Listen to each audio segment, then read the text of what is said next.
पानी पानी लेके आजा मन को रहता। हमर लहकल जवानी राजा जो रहता।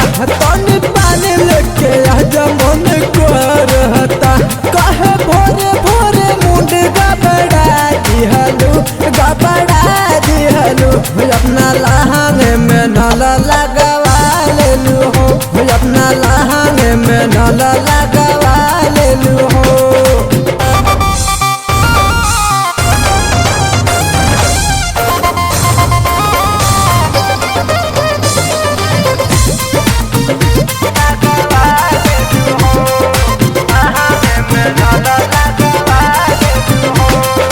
केतनो तू करबू बहाना हो, लहकल बा हमर खजाना हो।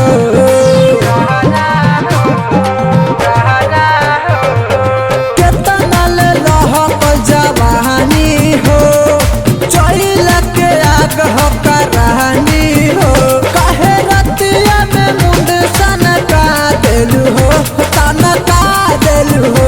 अपना लहंगा में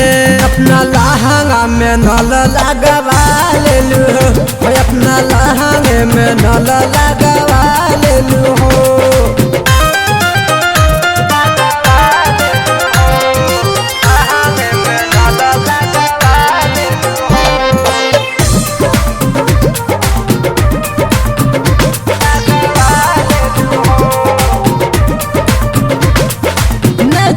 निराला तू आ जाना, मुँह के धोइले बड़ू पा जाना।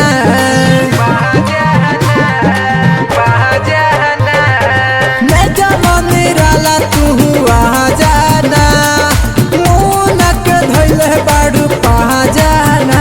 चक्के धीरा से अखिया लड़ा लेलू हो, तू लड़ा लेलू हो। अपना लहंगा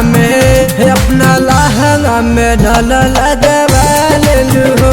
अपना लहंगे में नल